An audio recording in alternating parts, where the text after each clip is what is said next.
The fifth movie in the Karate Kid franchise series cinematic universe, the KKCU. Anyway, the latest installment in that series of movies, Karate Kid Legends, follows on from Karate Kids 1, 2 and 3, follows on from Oscar winner Hilary Swank's The Next Karate Kid, and from Jaden Smith and Jackie Chan's remake/reboot, The Karate Kid.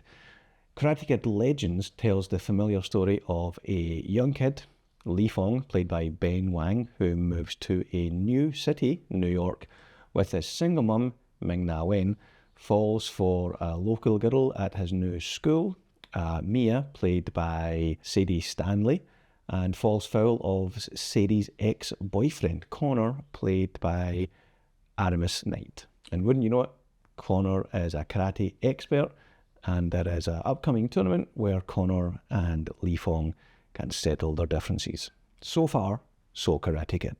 The movie opens with a scene from Karate Kid 2. I'm not sure if it's a direct scene from Karate Kid 2 or if they've done some clever movie magic AI type shenanigans. But anyway, that scene does a really good job of answering the question, how does this movie connect to the other movies?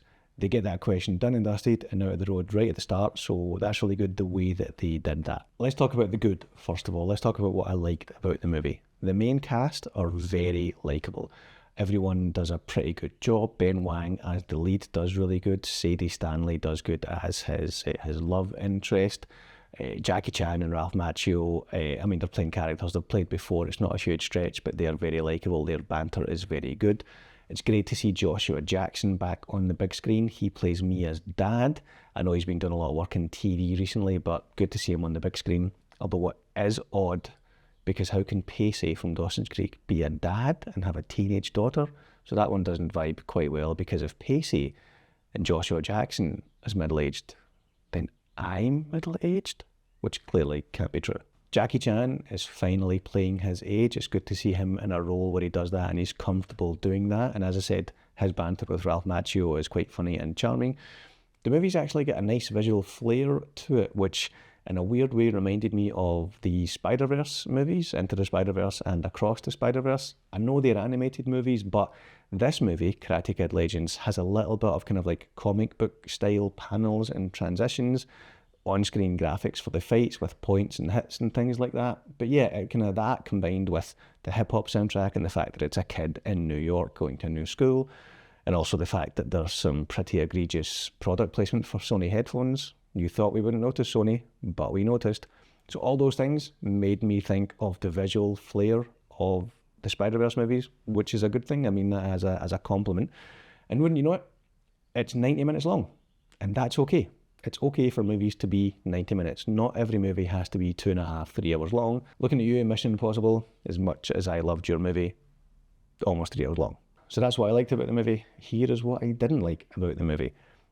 It feels like it's got a bit of an identity crisis. The trailers made this movie look like it was a two-hander between Ralph Macchio and Jackie Chan. They don't really show up fully until the last half or even the last third of the movie. It's almost like the studio had two different versions of a new Karate Kid movie, two different scripts. They took elements of script 1, elements of script 2, mashed them together, and that's the movie that we've got, which leaves us with a bit of a disjointed, two separate storylines movie. There's a subplot in the first half of the movie to do with Joshua Jackson's character being a boxer and how Li Fong helps train him for a boxing match. So you've got a movie called Karate Kid where a kung fu student helps train an old man for a boxing match. There's a bit of an identity crisis going on here. And then they completely abandon that storyline in the second half of the movie, where it becomes a more traditional Karate Kid style movie with the karate tournament and Li Fong facing off against, the bad guy. A huge part of what made the Karate Kid, the original ones, a success was the underdog element. Movies like the Karate Kid, movies like Rocky, sports movies like Major League, they're all to do with rooting for the underdog.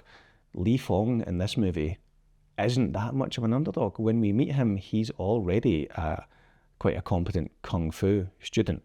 So there isn't that underdog element. And as much as he is a likeable character, and Ben Wang does a good job, as I said, you're missing that underdog element to kind of like really draw you in and really help you root for that character. Similarly, the bad guys in these movies need to have depth to them as well. Apollo Creed in Rocky is a great bad guy, almost as interesting as Rocky Balboa. Even Johnny and Kreese in the original Karate Kid movie, they had more depth to their characters. And, their characters are explored in great depth in the Cobra Kai TV show. But take the TV show aside, just in those movies, those bad guys have depth. In this movie, the character of Connor is very much just token ex-boyfriend a-hole who, is a bit of a bully. Ming-na Wen as well, playing the mum, is completely wasted in this movie. Her character is pretty much expendable, which is a shame. I thought she would have a lot more to do. We know she can do a lot more. We know she can kick ass from the Agents of S.H.I.E.L.D. TV show, which she was great in. In this movie, she's pretty much expendable. It feels like Daniel LaRusso, the character, Ralph Macchio's character, the original Karate Kid, it feels like he was almost like shoehorned in to the story so that they could have the original Karate Kid. I don't think the story needed him. I think it could have done fine without that character, as likeable as that character is and as likeable as Ralph Macchio is. Yeah, it just felt like he was shoehorned in. Speaking of shoehorning in, here's a wee call to subscribe to the channel. Thank you very much. Whenever the score from the OG Karate Kid movies kind of makes its way into the sound sphere, all it does is remind you how good those older movies are and how not so good this one. The script and the dialogue is fine, the actors are likeable, but the story just doesn't quite gel. As I said, it feels like two movies chopped up and thrown together to make one Frankenstein. I don't want to say mess of a movie because that's a bit harsh, but it didn't result in a good movie. So I'm going to go with 5 out of 10 for Karate Kid Legends. Now, I will say as well, growing up in the 80s, the Karate Kid movies were a huge part of my childhood, so my judgment might be clouded a little bit when it comes to that. I'm pretty sure the original Karate Kid is one of my brother's favourite movies. There was even chat recently about getting matching family tattoos of the Miyagi bonsai tree. So I am aware that my love for the OG trilogy might be clouding my judgment a little bit with this movie, but it's not clouding it that much. So yeah, 5 out of 10 for Karate Kid Legends.